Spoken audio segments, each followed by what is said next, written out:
Attention quand même à deux enjeux. Est-ce que les Tigers vont venir relâcher, notamment les internationaux? Est-ce qu'après cette période internationale de destination, est-ce qu'ils vont venir un peu relâcher? Et est-ce que Exeter va être trop crispé pour produire du jeu? Et on va voir en tout cas en cas de victoire aujourd'hui, Leicester sera qualifié pour les demi-finales. Ce sera déjà fait avec le coup d'envoi par George Ford. Et là, ça progresse un petit peu, mais on va voir Ben Youngs là, qui va éjecter dans quelques instants. On sent le demi de mêlée là, qui veut prendre les champs en main. Encore un petit peu de patience. On entre dans les 5 mètres avec le soutien de Dan Kelly. Voilà, c'est parti pour le large avec le coup de pied de George Ford. Oh, c'est absolument magnifique! Et le premier essai de cette rencontre, le coup de génie de George Ford et Chris Ashton est là, l'international anglais, pour ouvrir le score pour Leicester. On ne s'attendait absolument pas à ce coup de pied qui a totalement surpris la défense d'Exeter. Coup de maître, manœuvre formidable de la part de George Ford. Et Leicester qui a totalement dominé ce début de rencontre mène 5-0. Tout pas hein, de ces sorties de camp où ils ont voulu la jouer à la main. Ils se sont fait contrer malheureusement après trois successions de possessions pour Leicester qui déjà deux défendus correctement, c'était un miracle. Mais la troisième, voilà, c'était celle de trop. Quand on connaît les qualités en plus des finisseurs qu'il peut y avoir sur les ailes et l'artilleur au milieu avec George Ford, il faut pas jouer dans son camp. Hein, ça va être l'alerte et j'espère la dernière pour eux. C'est si on joue dans notre camp, on peut être très très vite puni. Ce jeu au pied est très intéressant de la part de Joe Simons, hein, parce qu'il voit Nadolo un peu légèrement avancé, il veut déposer le ballon derrière lui, malheureusement le rebond est favorable pour Nadolo. Attention, Nadolo, il n'a pas eu le temps de se lancer trop, ça peut vite être dangereux. Mais Nadolo, malgré cette ossature impressionnante, parce que là c'est quand même une occasion quand même, hein. Il va revenir le TMO. Il est obligé de mettre un carton jaune sur cette action. Il y avait vraiment un avantage à jouer. Un nouveau coup dur pour Exeter avec Vermeulen, le flanqueur qui va sortir pour 10 minutes. Alors peut-être le temps qu'il se replace.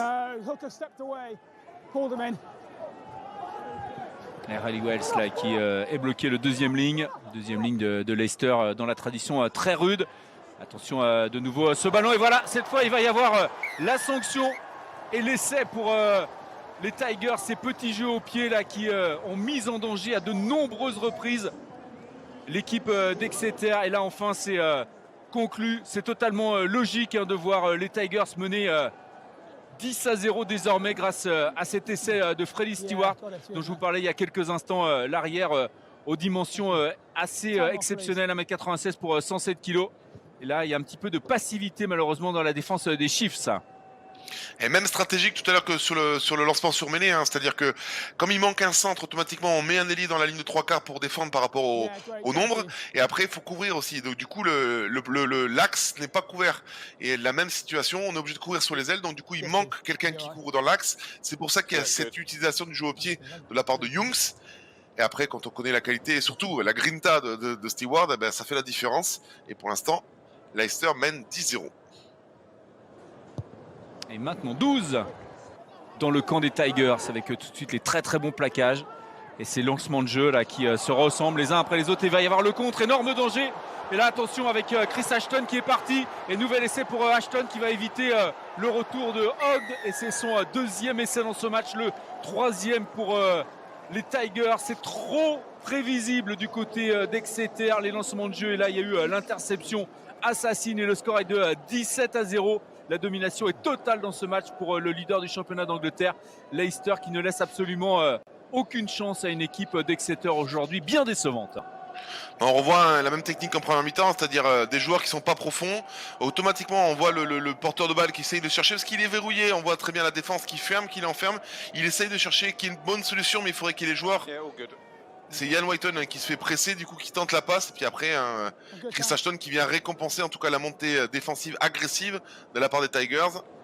Ça commence à ressembler à une fessée à domicile, ça peut faire tâche en tout cas pour cette fin de saison et pour la confiance à engranger avant d'aborder les phases finales. Je lisais une interview de Nadolo, Julien. Oui. Et on disait qu'à un moment dans sa vie, il faisait 11 secondes aux 100 mètres. Et il disait ouais, mais c'est à une époque où je faisais que 125 kilos. Ah, ça laisse espérer aux gens un peu lourds de pouvoir courir vite. Ah, c'est des joueurs qui sont hors normes. Hein. C'est un peu à l'image de. Ah, il a été sévère. À mon avis, il a.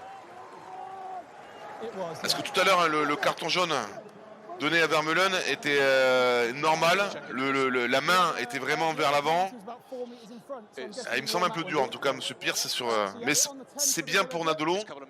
Il va se reposer un peu, il va revenir plus fringant. Conservation néanmoins du ballon. On insiste avec Yendel, le talonneur. C'est reparti avec le flanqueur Vermeulen. Il y a des positions de hors-jeu, attention, qui pourraient arriver avantage en cours pour Exeter. On est tout près de marquer un essai. Est-ce que c'est aplati? Oui, le voilà, le premier essai de ce match pour les Chiefs. Et ça peut changer pas mal de choses. L'infériorité numérique avec le carton jaune Nadolo. Et on encourage le public. David Ewers qui relance ce match. Le joueur zimbabwéen et qui permet à Exeter de débloquer son compteur. Le score est de 19-5 désormais avec les premiers points des Chiefs.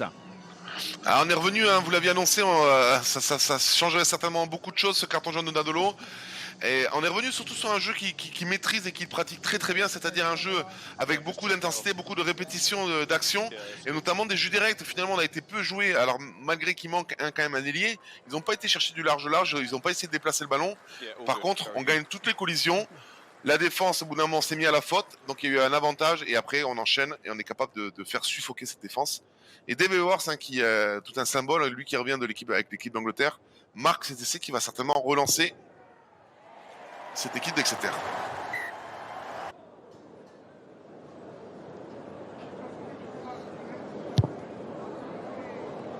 Ouais, ça passe tranquille pour Freddie Burns et le score est de 22-7 après 63 minutes de jeu. Un petit rappel du classement avec Leicester qui est largement en tête avec 76 points, avec 8 points d'avance sur les Saracens. Je crois que c'est frustrant là pour Exeter, mais il y avait la pénalité, donc on va pouvoir continuer à l'ancienne. On va envoyer les gros. Et la percussion. Et peut-être l'essai de l'espoir dans quelques instants pour les Chiefs devant leur public. La marée noire là qui s'approche de l'embut. Voilà, là l'essai il est marqué, il n'y a pas de problème. Et c'est le nouvel entrant, Patrick Schickerling.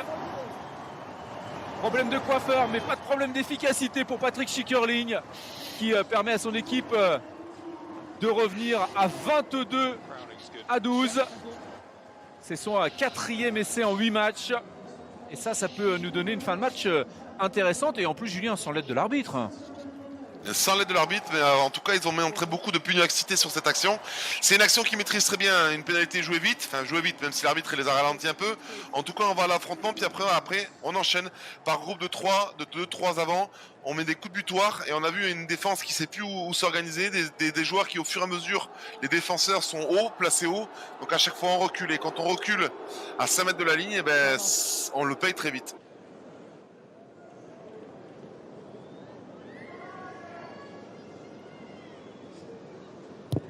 Et ça passe pour Joe Simons. Et voilà, la fin de match va être extrêmement intéressante. 5 points d'avance simplement pour les Tigers. Comme vous l'avez dit, ils ont été largement devant. Ils ont mené 19-0. Mais il y a peut-être eu un petit relâchement, un petit quelque chose qui a fait que Exeter se relance dans cette partie. Donc attention, car là, ça ne bouge pas en défense. Il n'y a pas de solution pour Exeter, mais il ne faut surtout pas se décourager. On dépasse les 20 phases de jeu. Là, c'est limite. Et voilà. Et voilà, c'est terminé. L'arbitre, monsieur Luc Pierce, qui siffle la fin de ce match et la victoire 22-17 pour Leicester, qui se qualifie par la même occasion bien avant la fin du championnat pour les demi-finales.